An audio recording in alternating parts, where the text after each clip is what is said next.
Welcome to College Smart Radio, helping you understand the true cost of college and tackle the runaway costs of financing a college education. College Smart Radio is hosted by Mark Guthrie and Beatrice Schultz, founders of Westface College Planning. Now, your hosts for College Smart Radio, Mark Guthrie and Beatrice Schultz. Bellevue University is the first university to introduce a modern learning model designed to tackle the issues of rising costs of education and the widening gap in skills and workplace readiness. This new approach to learning, which is centered on flexibility, affordability, and the mastery of workplace skills, is quickly becoming the new normal. Our guest on today's College Smart Radio program is Dr. Mary Hawkins, the president of Bellevue University. She's joining us today to discuss these new learning programs. Hi, I'm Beatrice Schultz. I'm here in the studio with my co-host, husband, and partner, Mark Guthrie. Welcome to our weekly show, College Smart Radio, where we help you tackle the runaway costs of a college education. Our show is about bringing up-to-date and practical advice to parents who are dealing with the cost of education, college education for their kids, with some private schools costing well over $60,000 a year, a UC costing $35,000, and a California State University running $25,000 a year. Parents and students need more help than ever. We bring you that help by sharing ways to pay less, tapping into financial aid if possible, and understanding or teaching you how to prioritize your source of funds to make sure you get through the most expensive years of your life. Based on our education and experience, we share insights with you week in and week out. Mark and I are the owners of the San Carlos-based college financial planning business, Westface College Planning, and we're also the owners of Westface Financial Advisory, a registered investment advisory firm. We host workshops and webinars on college and retirement financial planning and consult with parents on a daily basis. In addition to our insights, we bring in experts in many areas of the college process, from counselors, financial professionals, financial aid officers, student coaches, parents, and even students. You'll learn firsthand the ins and outs of how to pay for college and survive financially. In addition to our show, you can also find lots of powerful information at our website, collegesmartradio.com. You'll also find a link to our free community parent workshops and webinars that we host to teach parents about how to pay for college and how the financial aid system works. So let's get into today's show. Well, I'm very pleased to be able to introduce today Dr. Mary Hawkins, who is the president of Bellevue University, which is a private, not-for-profit institution in Bellevue, Nebraska. For 20 years, Dr. Hawkins' mission has been to reinvent higher education and develop a workforce that is competitive with that of other nations.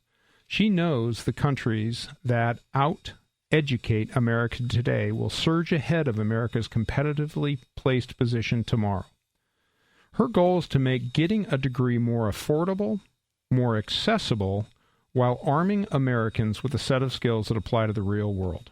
She's taking higher education beyond facts and theories to mastery of strong communication and problem-solving skills. Dr. Hawkins is a sought-after expert on reinventing higher education, and you may have heard her or seen her quoted in Inc. magazine, Fox Business News, USA Today, U.S. News and World Report, Inside Higher Education, and Whole Living. Well, today on College Smart Radio, we're very pleased to introduce Dr. Hawkins, which we'll call Mary from this point forward. Mary, welcome to our show. Thank you. I'm glad to be here. Great. Well, I think a lot of us in California are maybe not familiar with Bellevue University, and I understand you spent your time in graduate school out here at UC Davis, so that's fantastic. But maybe you can take us through a little bit of Bellevue University, kind of the size of the school, the history of the school, its locations, and just give us a little sense for the university that you so proudly lead. Glad to do that. As you can tell from what you described, Bellevue University is really willing to tackle the big challenges. And we've been that way since our inception in the 60s.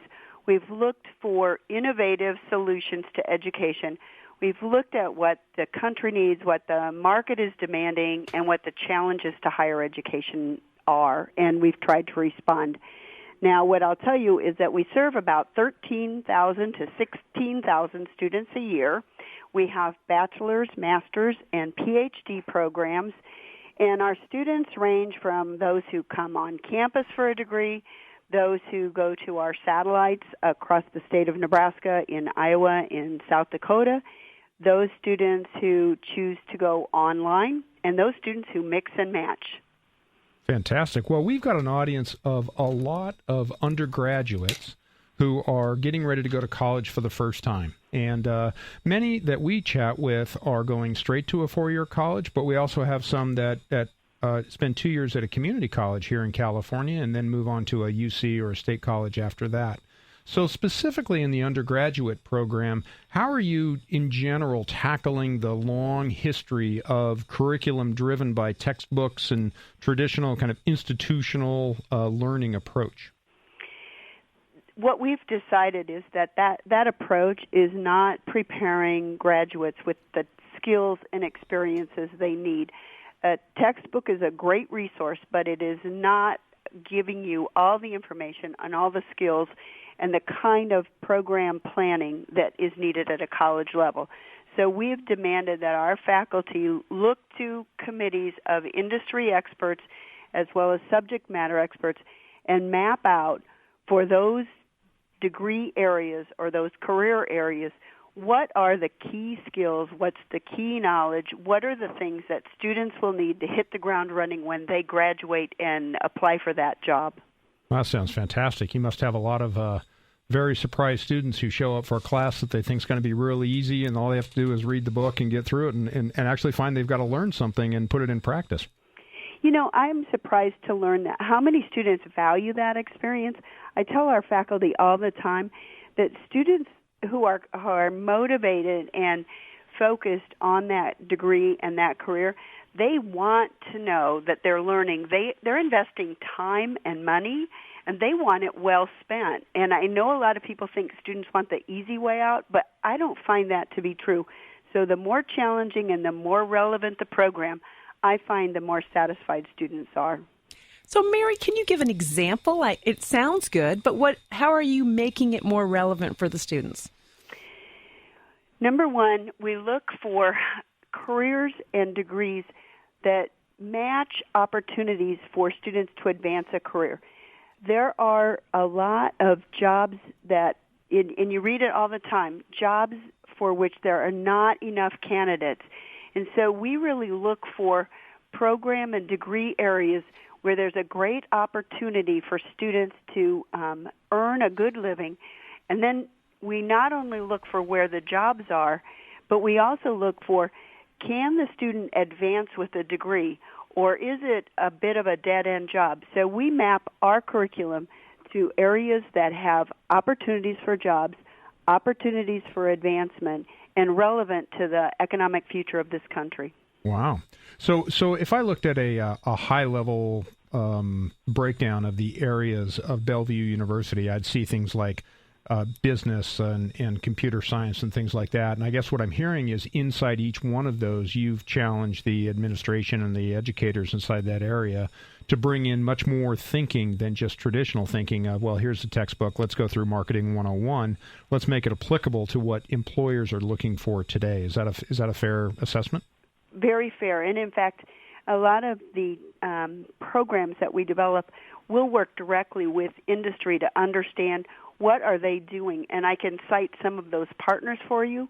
One is Wells Blue Bunny. We just developed an advanced manufacturing using their subject matter expertise. They're one of the largest makers of ice cream in the country. We've worked with SunTrust Banking. We've worked with Verizon Wireless on both retail management and call center management. We've worked with Home Depot. So we really go straight to the source, and then we apply academic expertise from our faculty to develop those programs. Sure, that sounds great. And all this is done with no issues from the regulatory world of approval of college degrees. You're not finding any fighting there about some things not being covered or being covered. It's all kind of okay with regards to the accreditation process, I assume?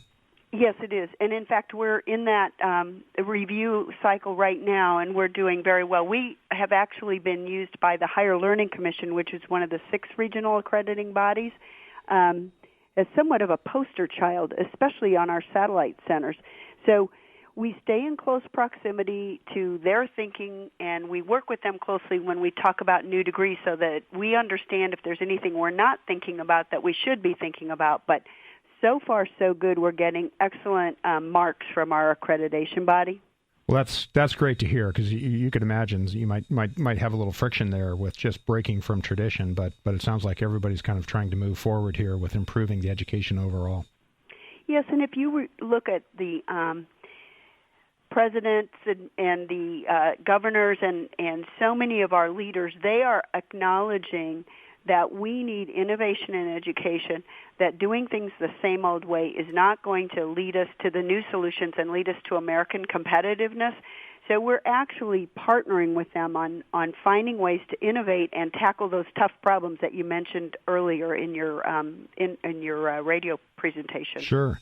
So there is a movement across multiple universities as you attend conferences with other presidents of other universities. This is the key topic about how to change curriculum and process to improve not only the outcome, but try to reduce the cost. It is. And we're lucky at Bellevue University because the fact is that that's part of our DNA. It's been our heritage to be innovative. I think some schools will come to us asking, how do you do it? How do you get your faculty aligned?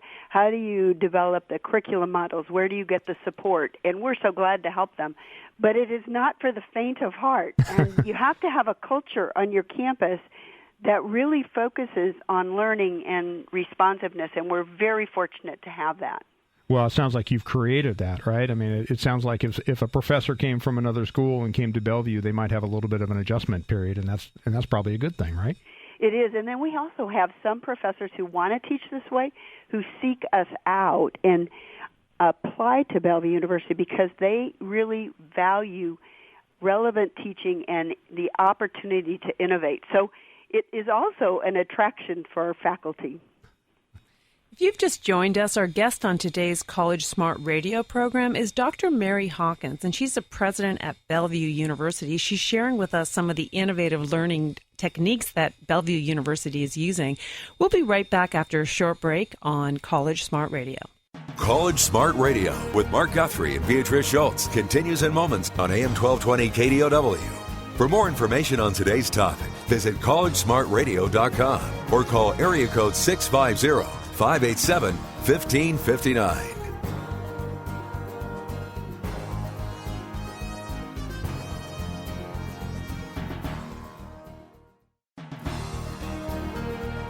Contact our hosts at collegesmartradio.com or call 650-587-1559.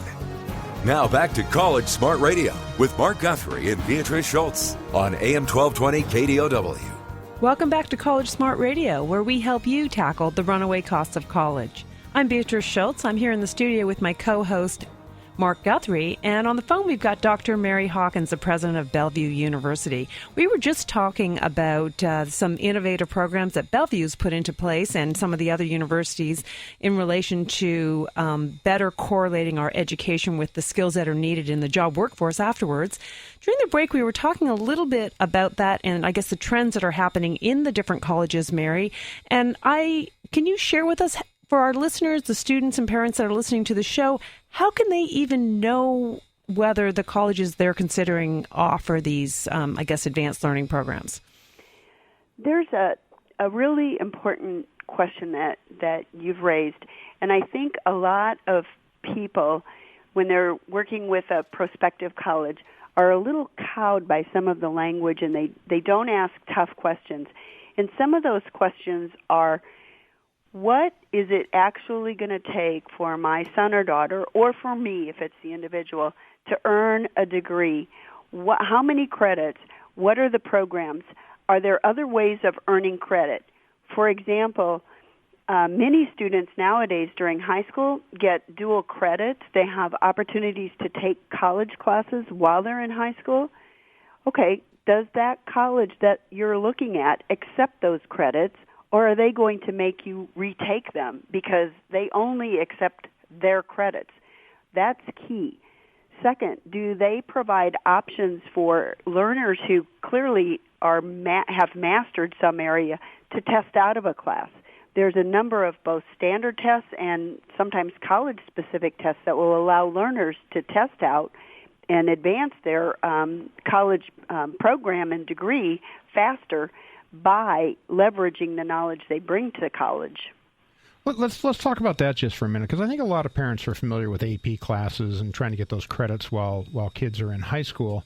Let's talk about that testing out a little bit. So are there some universities where if a child can pass a proficiency exam that they would not have to take a class but still be required to take the same number of total units? Or is it, or you understand what I'm saying? Or if they test out, do they now have one fewer class to take in their 4-year degree? The answer is it varies, and those are questions that parents can and students can ask. There are programs, and we do this, where if you take a proficiency test, you earn the credits for that class. There are standardized tests, and they're called CLEP tests and DSST tests, and then there are some institutions that offer tests for the general public, and those tests are often accepted for credit at schools, and the parent or the student can ask about that. And there are other schools who will just say, okay, you may not have to take English 101, but you still have to take another 3 credit hour to replace it. And those are key questions to ask if you're trying to reduce the overall cost of college and the time it takes to earn your degree. Sure. And can you also talk a little bit about the notion of the cost per credit hour and how that can be different and vary from one school to the other? The cost per credit hour is not necessarily the key indicator of a total cost of a degree. And that's why I emphasized earlier that parents or students should really ask what the total cost is. Credit hour costs absolutely vary, but some schools offer discounts to that if pressed. Some schools, the credit hour sounds pretty reasonable, but then you start looking at the fees. I know of a college in our region that the fees per term are over $700. Wow. And those aren't always apparent to the individual who's inquiring because they think, well, if I understand the credit hour cost, I understand the total cost. And it's not necessarily the case. So they really have to ask a lot of questions. The key one being, what will the total cost be for me to earn the degree here? What will you accept in transfer? What will you leverage? And what is that in both credit hour and fees and time? Sure. Well, we talk with a lot of parents about the length of the program, and if a child is ready, willing, and able to take all the necessary credits in 4 years, but can't get their classes because it's overcrowded, or there's a few specialty classes that are only offered in a awkward scheduling, then you don't get that 5th year for free. Do you get the 5th year for free at Bellevue University? Some of our athletes do, but not necessarily. But you do want to avoid that. Do you know that the number one driver of cost for college is the time that you take? Going part-time, stretching it out, accumulating those fees every term, those kinds of behaviors drive up costs. The best way to go to college is to focus on it, go as closely as you can to full-time, and like you mentioned, be really smart watching how you schedule your classes so you know you finish on time. You don't want to get to the point where you think you're graduating and find out that you've got 6 hours left and they aren't offered this next term. You have to wait a whole nother term. So time is also a driver of increased cost. Sure. Well, one of the questions we also get from parents all the time is, well, am I going to have to buy $1,000 worth of books every single quarter? And I know traditionally, before the internet, it was pretty much delivered by the paper-bound book. But now we have the internet, we have services that facilitate buying and selling used books, but also having books online a little bit. Can you just talk about what happens in that area at Bellevue and what you see as trends across the country? Sure. What I see is that you are exactly right. The cost of books is really gone up sky high. And there's ways that universities, and I can talk from our perspective, what we've done at Bellevue University is 2 different elements. One is our library has phenomenal databases and phenomenal current content on many of the subjects, in fact, all of the subjects we offer. So what we've started doing is accumulating those library materials. They're accessible online, or students can print them off, and using those in the place of textbooks because they're actually more current, they're more accessible. You don't have to carry a huge 5-pound weight book around. That is one aspect of reducing college costs on books. So, Mary, are you saying that if you get it at a library, there's no cost to that book or to that content? Correct.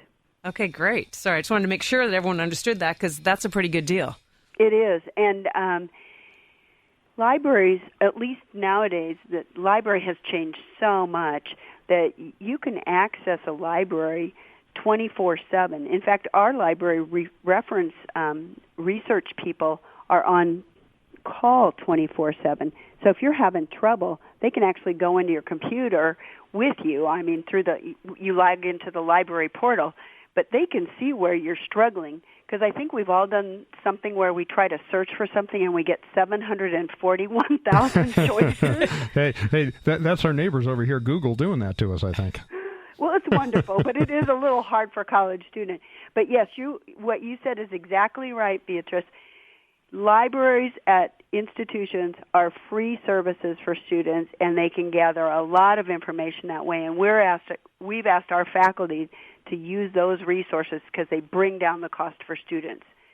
As well, book companies are now renting books. You can rent books instead of buying them, which is more than the library, but it's less than the cost of purchasing a book. And those things are ways to look at reducing cost and keeping things affordable.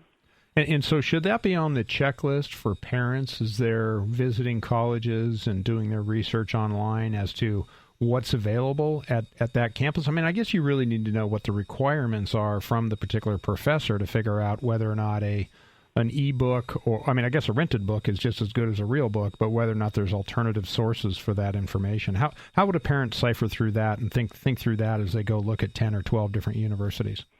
They could do that in a very simple way.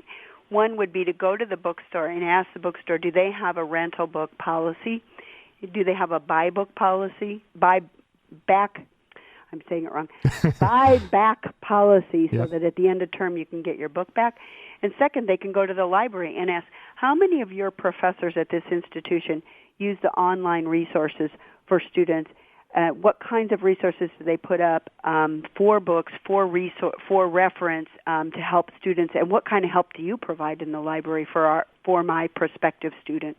Sure. Boy, that'd be terrific. We could almost get that standardized reporting by universities so they'd address that. I mean, that's a big deal. I mean, that's a lot of money for parents through a 4 or 5 year program.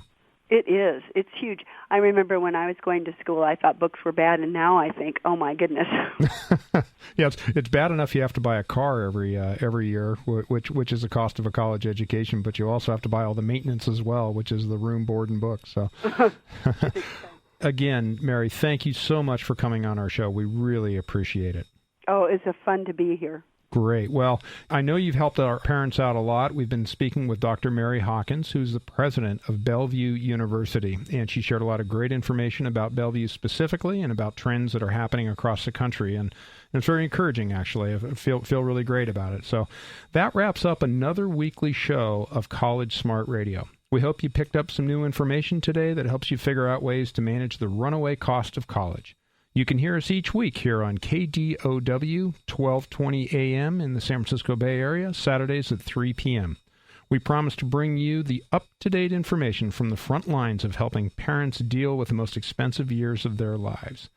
For a link to this podcast and all of our shows, go to collegesmartradio.com. In addition to finding podcasts, you'll also find a schedule of our upcoming shows, and make sure as you visit the site that you print out our glossary of college planning terms for a reference. It's a world filled with acronyms, and college is no different.